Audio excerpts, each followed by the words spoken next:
The engagement party was in full swing when I arrived at the Grand Meridian Hotel, pulling my modest Honda into the valet area. My sister Jessica's Mercedes was already prominently displayed near the entrance, gleaming under the carefully positioned lights. She'd made sure of that. Of course. Everything about Jessica's upcoming wedding had to scream wealth and status. I'd barely stepped into the lobby when my mother spotted me from across the marble floor. Her expression shifted from practiced elegance to visible disappointment in seconds. "Emma," she said, her voice carrying that particular tone of restrained displeasure she'd perfected over the years. "You wore that dress to your sister's engagement celebration." I glanced down at my simple navy shift dress, perfectly appropriate but clearly not expensive enough for the occasion. "It's nice to see you too, Mom." "Don't be dramatic. I'm simply saying Jessica sent you links to appropriate attire. She even offered to help you purchase something suitable." My mother's eyes swept over me again. "But I suppose we can't all make the effort." Before I could respond, Jessica materialized beside us, resplendent in a cream designer gown that probably cost more than my monthly salary. Her fiancé Bradley hovered nearby, looking uncomfortable in his custom suit. "Emma." Jessica air-kissed near my cheeks. "You made it.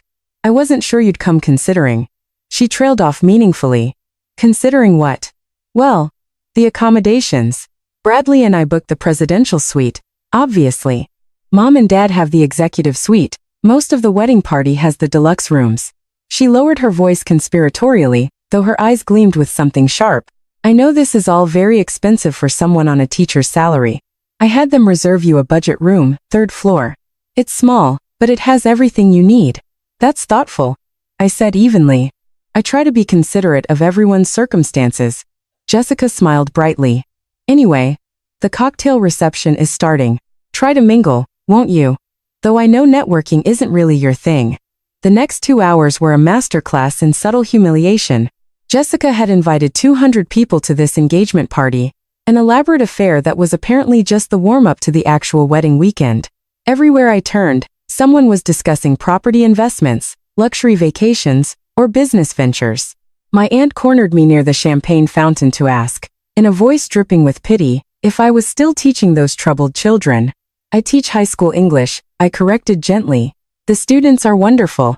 "Oh, of course, of course. Very noble work. Not lucrative, but noble." She patted my arm. "Your parents must be so proud that at least one daughter turned out successful." By the time dinner was announced, I was ready for a break. The seating chart positioned me at a back table with distant cousins I'd met twice in my life. Jessica and Bradley held court at the head table, surrounded by their wealthy friends and business associates. During the salad course, my father stood to make a toast. "To my daughter Jessica," he began, his voice warm with pride, "who has built an incredible career in finance and found a partner equally accomplished. Bradley, welcome to our family. Together, you two represent everything we could hope for in the next generation." I noticed he didn't mention having 2 daughters. After dinner, I excused myself and headed to the front desk to check into my room. The lobby had quieted, most guests still at the reception. A young desk clerk greeted me with a professional smile. "Good evening. Checking in?" "Yes, Emma Hartley. I believe there's a reservation." She typed quickly, then paused, her expression shifting to something puzzled. "Oh yes. Room 302. ARB. Budget accommodation. That's fine. It's just." She glanced at her screen again, then at me. "Never mind. Here's your key card. 3rd floor, turn left from the elevators." The room was exactly as Jessica had described. Small, clean, functional, and thoroughly unimpressive. A far cry from the luxurious suites I'd seen in the hotel's promotional materials. I set down my overnight bag and caught my reflection in the modest mirror above the dresser. Same Emma as always. Same quiet, apparently unsuccessful Emma who didn't quite measure up. My phone buzzed. A text from Jessica. "Hope the room is okay. Breakfast tomorrow at 9. 0 inches the Skyview restaurant. It's formal, so dress accordingly." I was about to respond when another text came through, this one from my mother. "Please try to look presentable tomorrow. Jessica's future in-laws will be there." I turned off my phone and went to bed. The next morning, I chose a simple gray pantsuit and minimal jewelry. Presentable, but not ostentatious. When I arrived at the Skyview restaurant, the entire wedding party had already gathered. Jessica had clearly gone all out. floral arrangements on every table, a specialized breakfast menu, and what appeared to be a champagne fountain. Emma. My mother waved me over to their table with barely concealed urgency. You're late. And is that what you're wearing? It's 8:55, Mom. And yes. Never mind. Just try to make conversation, please. Bradley's parents are here. She gestured to an elegant couple who were deep in discussion with my father about golf club memberships. I found a seat at the edge of the table next to a bridesmaid I'd never met. She introduced herself as Veronica and immediately launched into a story about her recent purchase of a vacation home in the Hamptons. I nodded politely and focused on my coffee. Midway through breakfast, Jessica stood and clinked her glass for attention. Everyone, I just want to say thank you for being here. This weekend means everything to Bradley and me.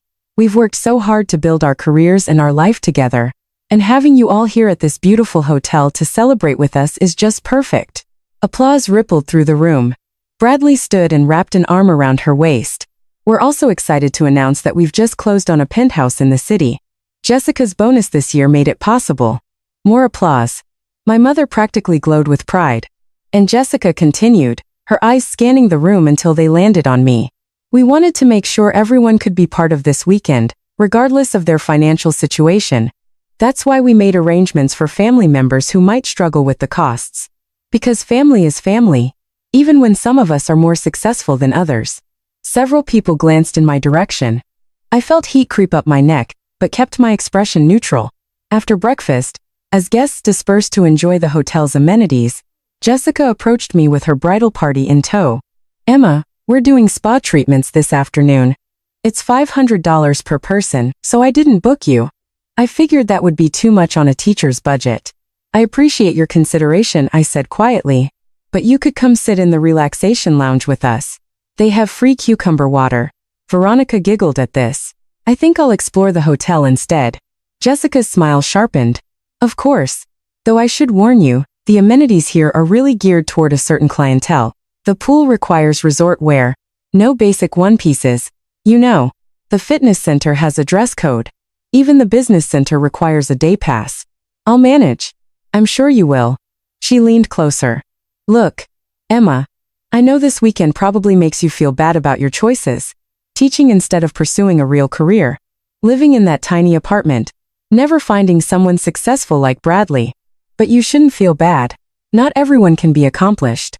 Someone has to be ordinary. Something flickered in my chest. Not anger, but a distant sadness. If you say so, Jessica. I do say so. And honestly, it's good for people to see the contrast. Makes Bradley and me look even better. She laughed as if this were a joke, but her eyes were serious. Anyway, enjoy your afternoon. Try not to feel too out of place. As she walked away, Veronica's stage whispered, Is that really your sister? She's so successful and put together. You two are nothing alike. I spent the afternoon in my small room, reading and trying to ignore the succession of texts from family members. My aunt wanted to know if I needed help finding professional clothing for the rehearsal dinner. My cousin asked if I was doing okay financially and offered to send me links to budgeting apps. Even my father sent a brief message. Your mother and I hope you're being pleasant to Jessica's friends. This is an important weekend for her. By evening, I'd had enough. The rehearsal dinner was scheduled for 7:00 the hotel's grand ballroom. I arrived exactly on time, wearing the one formal dress I'd packed. A simple black number I'd had for years. My mother intercepted me at the door. Emma, that dress. What about it? You wore it to your cousin's wedding 3 years ago. People will remember. Then they have excellent memories. She sighed dramatically. Just try not to embarrass us. Please. The ballroom was spectacular. Crystal chandeliers, floor-to-ceiling windows overlooking the city, tables draped in ivory silk. Jessica had outdone herself. I found my place card at a table near the kitchen doors, as far from the head table as possible while still technically being in the room. Dinner was an elaborate 5-course affair. Between the second and third courses, Bradley's father stood to make a toast. To Jessica and Bradley, two brilliant young people who represent the very best of their generation. Ambitious, successful, and completely devoted to each other. Then my father stood. I'll be brief. Jessica, you've exceeded every expectation we ever had. Your career, your accomplishments, your choice of partner, All exemplary. Your mother and I couldn't be prouder. I waited for him to mention me. He didn't. After dessert, Jessica pulled me aside near the bar. She'd had several glasses of champagne, and her carefully maintained composure had loosened slightly. Are you having? Oh, for $300. Can you even imagine having that kind of money? I'm happy you have the resources to celebrate how you want. Resources? She laughed. Such a teacher word. It's called success, Emma. Bradley and I are successful. We worked hard, made smart choices, built careers. We didn't settle for mediocrity. Teaching isn't mediocre. Sure, if you like being poor and unimportant. She swayed slightly. Do you know what Mom said to me last week? She said, thank God at least one of my daughters turned out well. At least one. Emma, isn't that funny? Hilarious. You could have been something. You were smart enough. But you chose wrong. And now look at you. 32 years old, single, living in a studio apartment, making $50,000 a year teaching kids who probably won't amount to anything, either. Before I could respond, Bradley appeared and gently steered Jessica away. Come on, sweetheart. Let's get some water. As they left, Veronica materialized with 2 other bridesmaids. Oh my God. Is it true you're staying in one of the budget rooms? Like the ones they give to staff families. I'm staying in room 302 if that's what you mean. That's so sad. I mean, Jessica tried to help you out by getting you a cheap room, but still, being here and seeing how the other half lives must be really hard for you. I'm managing. You're so brave. She said it like a compliment, but her eyes were gleaming with amusement. I excused myself and headed back to my room. The hallway on the 3rd floor was quiet, almost institutional compared to the luxury of the upper floors. I just unlocked my door when my phone rang. Unknown number. Hello. Miss Hartley, this is James Mitchell, the general manager of the Grand Meridian. I apologize for the late call, but I wanted to personally welcome you to our hotel. I understand you're here for a family wedding. Yes, that's right. Wonderful. I also wanted to let you know that if you need anything at all during your stay, please don't hesitate to contact me directly. We want to ensure your experience is perfect. That's very kind. The room is fine. There was a pause. The room is Miss Hartley. If I may ask, is there a reason you didn't mention your relationship with the property when you made your reservation? My sister made the reservation. And I prefer to keep certain things private, Mr. Mitchell. Of course. I completely understand. But if you change your mind about the accommodations, the room is fine. Thank you for calling. After I hung up, I sat on the edge of the narrow bed and allowed myself a small smile. Tomorrow was going to be interesting. The wedding day dawned bright and clear. I dressed in the one formal gown I'd brought, a deep emerald silk that I'd purchased years ago, but rarely had occasion to wear. When I arrived at the bridal suite to check in with my family, my mother took one look at me and frowned. Green? To a wedding? It's a perfectly appropriate color. If you say so. She turned back to Jessica, who was holding court in a white silk robe, surrounded by makeup artists and hairstylists. Sweetheart, you look absolutely radiant. Jessica caught my reflection in the mirror. Emma, you came. I thought maybe you'd skip the actual ceremony. You know, given how uncomfortable you must feel. I wouldn't miss it. Well, you can't stay long. This room is for the bridal party only. You understand? I did understand. I left and made my way to the ceremony venue, a stunning outdoor terrace on the hotel's top floor. Rows of white chairs faced an elaborate floral arch. A string quartet played softly. It was objectively beautiful. The ceremony began precisely at 2. Jessica looked stunning in her designer gown. Bradley looked appropriately moved. My father walked her down the aisle with visible pride. The officiant spoke about love and partnership and building a future together. I sat in the back row and watched my sister marry a man who would probably never know the parts of her that weren't carefully curated for public consumption. The reception was held in the grand ballroom, transformed now with thousands of flowers and elaborate lighting. I found my place card at a table with distant relatives again. Jessica and Bradley made their grand entrance to thunderous applause. The first dance was choreographed and perfect. The toasts were glowing. My father stood during dinner. Today, I gained a son and watched my daughter become part of an exceptional partnership. Jessica and Bradley, you represent everything we hoped you'd be. Successful, ambitious, and completely devoted to excellence. Still no mention of having 2 daughters. Between courses, Jessica and Bradley circulated among the tables. When they reached mine, Jessica was glowing with champagne and triumph. "Emma, are you having a good time? It's a beautiful wedding." "It really is, isn't it? Worth every penny. Though I suppose $300,000 seems like an impossible amount to someone like you." She leaned down, her voice lowering. "You know what the worst part is? Mom and Dad didn't even want to invite you. They said it would be awkward having you here when everyone else is so successful. But I insisted, because that's what good sisters do." "How generous of you." "I thought so." He straightened. "Anyway, enjoy the rest of the reception. Try the champagne. It's $400 a bottle. Probably the most expensive thing you'll ever drink." As she walked away, one of Bradley's groomsmen slid into the empty seat beside me. "You're the sister, right? The teacher." "Yes, that's cool. I mean, it's no Fortune 500 company, but someone's got to do it, right?" He grinned like he'd said something kind. The reception continued. Dancing, more champagne, and elaborate cake cutting. Around 9, I decided I'd fulfilled my family obligation and quietly slipped out. The lobby was bustling with hotel guests and wedding attendees spilling over from the reception. I was heading toward the elevators when I heard my name. "Miss Hartley." I turned to find James Mitchell, the general manager, approaching with what appeared to be concern. "Is everything all right? You're leaving the reception early." "Just tired. It's been a long weekend." "Of course. Though I did want to speak with you briefly, if you have a moment." Before I could respond, my mother's voice cut through the lobby. "Emma, where are you going? The reception isn't over." She approached with my father in tow, both looking displeased. Behind them, I could see Jessica and several wedding guests had followed, apparently curious about the commotion. "I was just heading to my room, Mom." Without saying goodbye. "How rude." My mother noticed Mr. Mitchell. "Oh, I'm sorry. We didn't mean to interrupt." Mr. Mitchell smiled politely. "No interruption at all, Mrs. Hartley. I was just speaking with Miss Hartley about her stay. I hope she hasn't been complaining." My mother laughed lightly. "We explained that she's on a limited budget. The budget room was appropriate for her circumstances." "Mom," I said quietly. "What?" "It's true. You can't afford to stay in a luxury hotel like this on a teacher's salary. There's no shame in that."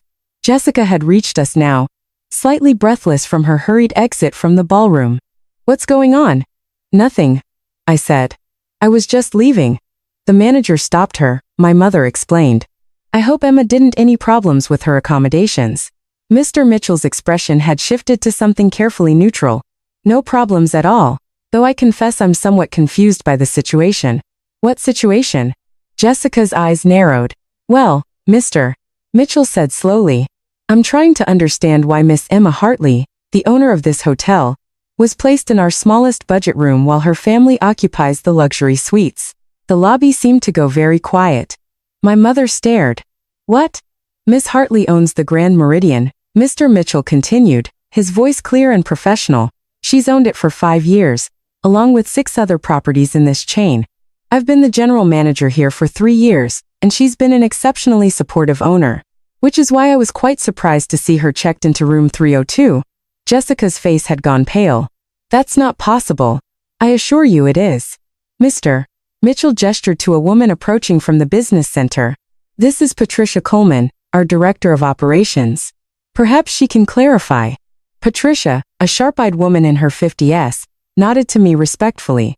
"Miss Hartley, I wanted to personally thank you for the staff bonuses you approved last quarter. The team really appreciated it." "You're welcome, Patricia." My father found his voice. "Emma, what is this?" "This is my hotel, Dad. I bought it 5 years ago. The Grand Meridian was struggling and I saw potential.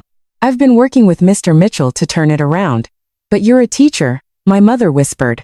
"I am a teacher. I also invest in real estate. The two aren't mutually exclusive." Jessica was shaking her head. "No.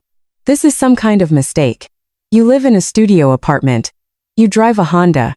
I live simply because I prefer to. And I invest my money rather than spending it on expensive cars." I turned to Mr. Mitchell.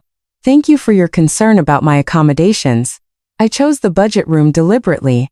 I wanted to experience what our most cost-conscious guests experience." "Of course." He paused. "Though I should mention that room 302 is scheduled for renovation next month." The budget tier hasn't been performing well in our guest satisfaction surveys. I noticed.